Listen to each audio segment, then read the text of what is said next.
Hello friends, welcome to Akulmach Live. Let me ask you, have you ever got this feeling that your company culture is drifting despite your best efforts? The secret isn't in your employee handbook, it's in your daily action.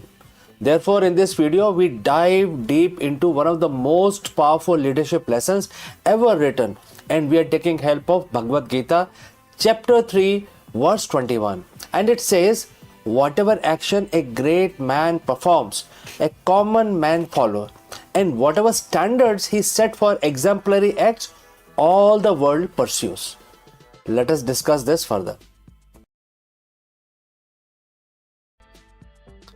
Have you ever sat in a boardroom and looked at the desks and look at the board and looking at the company values and felt a strange disconnect?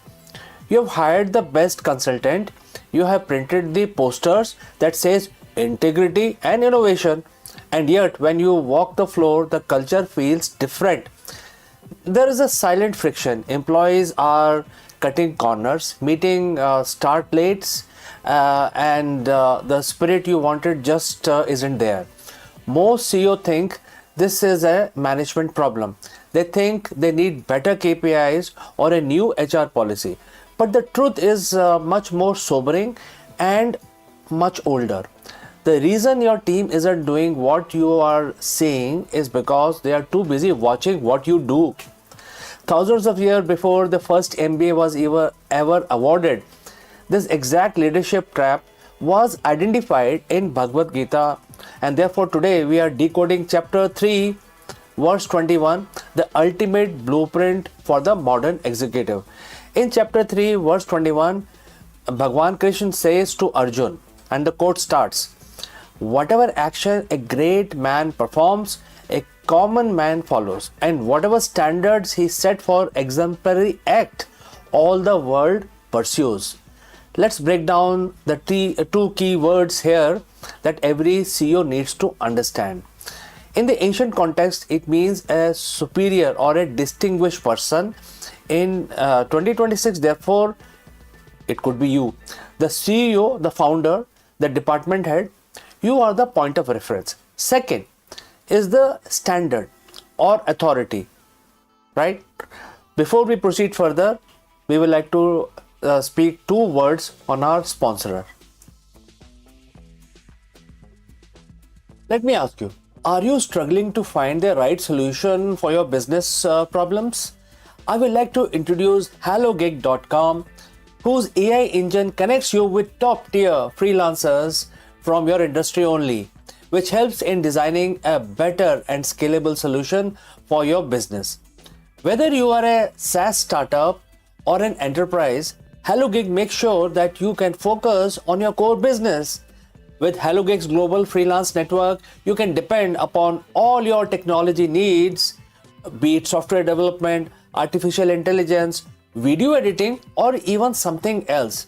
Ready to hire smarter? Scan the QR code given on the screen or click on the link below. Now let's get back to our video. Alright, let's proceed further. Krishna is telling us that the leadership isn't a series of commands, it's a series of standards.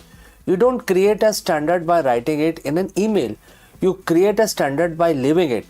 So if the Shrestha, the leader, checks their phone during a presentation, the pranam, which is the standard, is just become disrespect. Isn't it okay? Even if your company handbook says otherwise, right? So why does this happen? Why do actions drown out any words, any email from you? Psychologically call this mirroring. In a hierarchy, the lower level subconsciously mimic the higher levels for survival and for social cohesion. If the CEO stays late but tells everyone to prioritize work-life balance, the team ignores the word and the mirror their behavior. Why? Because the behavior is, what gets rewarded. Think about your own organization.